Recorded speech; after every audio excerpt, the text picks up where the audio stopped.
ആക്കി മാറ്റുന്ന ഒരു സർക്കാർ. ആരെങ്കിലും സത്യം തുറന്നു പറഞ്ഞാൽ ആ സത്യം തുറന്നു പറയുന്നവനെ വേട്ടയാടി ഇല്ലാതാക്കുന്ന ഗവൺമെൻറ്. ഒറ്റ ലക്ഷ്യം മാത്രമേ ഉള്ളൂ, തങ്ങൾ പറയുന്ന രാജഭരണകാലത്ത് പോലെ തങ്ങൾ പറയുന്നത് മാത്രമേ ശരി എന്ന് പറഞ്ഞിട്ട് ആരെങ്കിലും തെറ്റുകൾ ചൂണ്ടിക്കാണിച്ചാൽ അത് കറക്റ്റ് ചെയ്യുന്നതിന് പകരം തെറ്റ് ചൂണ്ടിക്കാണിക്കുന്നവനെ ഇല്ലായ്മ ചെയ്യുന്ന ഒരു രീതിയാണ് ഇവിടെ കാണുന്നത്. അതാണ് ഈ ആശുപത്രി. ഇപ്പം ഞാൻ ഒരു കാരണം പറയാം. ആലപ്പുഴ മെഡിക്കൽ കോളേജിൽ ഞാൻ കഴിഞ്ഞ ജൂലൈ 6-ാം തീയതി 24 ജൂലൈ 6-ന് കൊടുത്തൊരു കത്താണിത് മന്ത്രിക്ക്. നിങ്ങളറിയോ, ഞാൻ അവിടെ കേന്ദ്രമന്ത്രിയായിരുന്നപ്പോൾ താല്പര്യമെടുത്ത് കൊണ്ടുവന്നതാണ് സൂപ്പർ സ്പെഷ്യാലിറ്റി സൗകര്യങ്ങൾ കേന്ദ്ര സർക്കാരിൻ്റെ PMSSY. അത് 150 കോടി രൂപ ചിലവഴിച്ച് 200 കോടിയോളം ചിലവഴിച്ച് സൂപ്പർ ആലപ്പുഴ പോലുള്ള ഒരു പാവപ്പെട്ട ആളുകൾ ആശ്രയിക്കുന്ന ഒരു ആശുപത്രിയെ നന്നാക്കിയെടുക്കാൻ വേണ്ടിയുള്ള പരിശ്രമം. ഇപ്പോൾ എന്താ അവിടെ നടക്കുന്നവരെ, ആ കെട്ടിടം പൂർത്തിയായിട്ട് 2 വർഷമായി. ഉപകരണങ്ങളെ കൊണ്ടുവച്ചിരിക്കുകയാണ്, പ്രവർത്തനം നടക്കുന്നില്ല. അവിടെ ഞാൻ കഴിഞ്ഞ മാസം ഇലക്ഷൻ കഴിഞ്ഞ ഉടനെ ഒരു HDS മീറ്റിംഗ് അവിടെ കൂടിയപ്പോൾ പരാതികൾ വന്ന് നോക്കിയപ്പോൾ അവിടുത്തെ ഡോക്ടർമാർ എന്നോട് പറഞ്ഞതാണ്, അവിടെ ഈ പുതിയ കെട്ടിടത്തിൻ്റെ വാങ്ങിയ ഉപകരണങ്ങൾ വരെ തുരുമ്പ് പിടിച്ചുകൊണ്ടിരിക്കുകയാണ്. കെട്ടിടങ്ങളിൽ ചോർച്ച വന്നുകൊണ്ടിരിക്കുകയാണ്. കാര്യം പുതിയ കെട്ടിടത്തിൽ മെയിൻ്റനൻസ് നടത്തുന്നില്ല. എന്താ കാരണം ആരോഗ്യവകുപ്പ് മന്ത്രി ആ പണി ചെയ്യിപ്പിച്ചിരുന്നത് വേറൊരു ഏജൻസിയാണ്, PWD അല്ല. അതിന് PWD ചെയ്യാത്ത വർക്കായതുകൊണ്ട് മെയിൻ്റനൻസ് ചെയ്യാൻ ഉത്തരവാദിത്തം ഞങ്ങൾക്കില്ല എന്ന് PWD. ആരോഗ്യവകുപ്പ് മെയിൻ്റനൻസ് ചെയ്യണമെന്ന് പറയുന്നു, PWD തയ്യാറല്ല. ഈ സംബന്ധിച്ചൊരു കത്താണ് ഞാൻ ആരോഗ്യമന്ത്രിക്ക് 1 വർഷം മുമ്പ് കൊടുത്തത്. ഈ കോടിക്കണക്കിന് രൂപ വിലപിടിപ്പുള്ള ഉപകരണങ്ങൾ നശിച്ചു പോവുകയാണ്, കെട്ടിടം നശിച്ചു പോവുകയാണ്. ഇത് PWDയും ആരോഗ്യവകുപ്പും തമ്മിലൊരു ചെറിയ തർക്കമാണ്. ഇത് പരിഹരിക്കാൻ എനിക്ക് ക്യാബിനറ്റിൽ പറഞ്ഞിട്ടാണെങ്കിൽ ഇത് പരിഹരിച്ചിട്ട് PWDയെ കൊണ്ട് അറ്റകുറ്റപ്പണികൾ ഏറ്റെടുക്കണമെന്ന് പറഞ്ഞ് ഇന്ന് വരെ, ഞാനിപ്പോൾ സംസാരിക്കുന്നത് ഈ ജൂലൈ 3-ാം തീയതി, ഇന്ന് വരെ ഒരാടി. കഴിഞ്ഞ ദിവസം HDS മീറ്റിംഗ് കൂടി ഇപ്പോൾ നടപടിയായിട്ടില്ല, എടുക്കാൻ പോകുന്നു. ഇതാണ് ഈ സർക്കാരിൻ്റെ ശൈലി.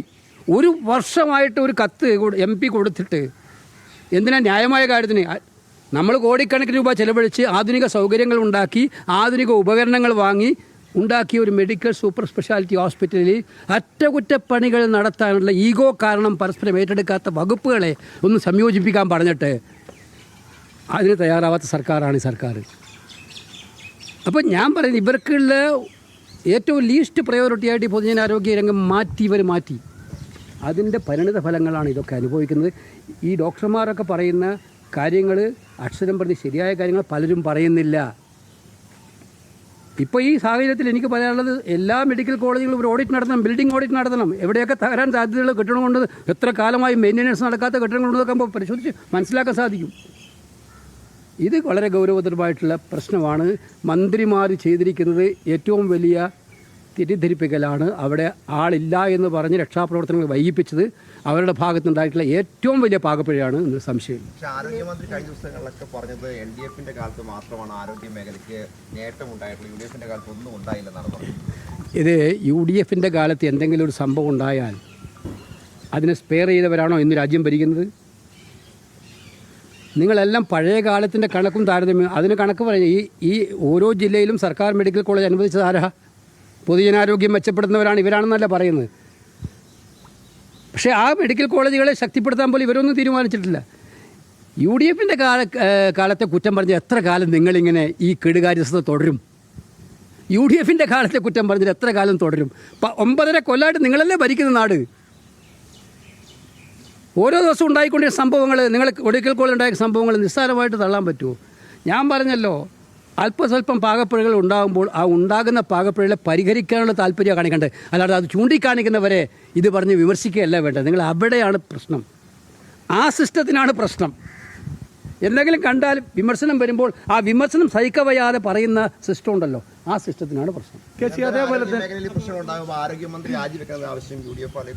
അതിനി പറഞ്ഞിട്ട് കാര്യമില്ല. അതിപ്പോൾ ഞാൻ പറഞ്ഞല്ലോ, ഇനിയിപ്പോൾ ജനങ്ങൾ തീരുമാനിക്കാൻ പോവല്ലേ, അത് 3-4 മാസം കൂടെ കഴിഞ്ഞാൽ ആക്കാൻ. വേറെ കാര്യം കൂടി, എത്ര വർഷം കോൺഗ്രസ് ഏതായാലും അന്വേഷണം ആവശ്യപ്പെട്ടു. ഞാനിപ്പോൾ തിരുവഞ്ചൂർ രാധാകൃഷ്ണനോട് സംസാരിച്ചു, ആ ചാണ്ടിയുമ്മൻ അവിടെ ഉണ്ടായിരുന്നു, അവരെല്ലാം അന്വേഷണം ആവശ്യപ്പെട്ടിട്ടുണ്ട്. അന്വേഷണം വേണമല്ലോ എന്തായാലും. എന്തുകൊണ്ട് രക്ഷാപ്രവർത്തനം വൈകി? ആരുമില്ലാന്ന് മന്ത്രി ആരാ ധരിപ്പിച്ചത്? മന്ത്രി പറയാൻ കാരണം എന്താണ്? ഇതൊക്കെ അന്വേഷിക്കണമല്ലോ തീർച്ചയായിട്ടും. അതേപോലെ തന്നെ ഈ ആലപ്പുഴ മെഡിക്കൽ കോളേജിലെ കെട്ടിടം എത്ര വർഷമായി മെയിൻറ്റെയിൻ ചെയ്തില്ല? ഇത് പുതിയ കെട്ടിടമാണെന്നേ. സൂപ്പർ സ്പെഷ്യാലിറ്റി സൗകര്യങ്ങളുള്ള PMSS സ്കീം, ആ കെട്ടിടം പണി തുടങ്ങിയിട്ട് 2014 2022 തീർത്ത് ഉദ്ഘാടനമൊക്കെ കഴിഞ്ഞതാണ്. അത് കഴിഞ്ഞ് കെട്ടിടം ഉദ്ഘാടനം കഴിഞ്ഞ് കെട്ടിടം പൂർത്തീകരിച്ച് കഴിഞ്ഞാൽ അതിന് ഇയർലി മെയിൻ്റനൻസ് നടത്തിയില്ലെങ്കിൽ ചോർച്ചയുണ്ടാവും, പ്രശ്നമുണ്ടാവും. ഉപകരണങ്ങളാണെങ്കിൽ പുതിയ ഉപകരണങ്ങളാണ്, അതും മെയിൻ്റനൻസ് ആവശ്യമുള്ളവരാണ്. നമ്മുടെ ആശുപത്രി കെട്ടിടം മെയിൻറ്റെയിൻ ചെയ്യുന്ന PWD ആണ്. നമ്മുടെ PWD അല്ല ഈ കെട്ടിടം നിർമ്മിച്ചത് ആരാച്ചാൽ നമ്മുടെ തിരുവനന്തപുരത്തെ ഇവരുണ്ടല്ലോ HLL നിയമിച്ചത്. അതുകൊണ്ട് HLL നിർമ്മിച്ചൊരു കെട്ടിടത്തിന് ഞങ്ങൾ അറ്റകുറ്റപ്പണി ചെയ്യില്ല എന്നാണ് അവരൊന്ന് പറഞ്ഞത്. അതിൻ്റെ അടിസ്ഥാനത്തിലാണ് ചെയ്യാതിരുന്നത്. അതുകൊണ്ടെന്തായി, ഇപ്പോൾ ആ കെട്ടിടങ്ങളിൽ പലതും ഡോക്ടർമാർ തന്നെ പറയുന്നു ഉപയോഗശൂന്യമായിക്കൊണ്ടിരിക്കുകയാണ്. പലതും ഒരു ശ്രദ്ധയുമില്ല. ഇത് രക്ഷാപ്രവർത്തനം വൈകിയത് ഈ മന്ത്രി ആരുമില്ല എന്ന് പറഞ്ഞുകൊണ്ടാണ്. അപ്പോൾ ഇതിൽ താമസിക്കാൻ കാരണമായവർക്കെതിരെ നരഹത്യക്കെതിരെ കേസെടുക്കുന്നു. അല്ല, സ്വാഭാവികമായിട്ടും എന്തുകൊണ്ട് ഇത്തരം ഒരു ഗുരുതരമായിട്ടുള്ള സംഭവം നടന്നിടത്ത് മന്ത്രി എത്തിക്കഴിഞ്ഞിട്ട് അവിടെ ആരുമില്ല എന്ന് പറയേണ്ട സാഹചര്യം ഉണ്ടാക്കി രക്ഷാപ്രവർത്തനം വൈകിച്ചു. അതിന് മന്ത്രി സമാധാനം പറഞ്ഞേ മതിയാവുള്ളൂ. അതിനെന്താണ് നിയമപരമായിട്ടുള്ള വംശങ്ങൾ എന്നുള്ളത് പരിശോധിച്ചിട്ട് ചെയ്യേണ്ട കാര്യങ്ങളാണ്.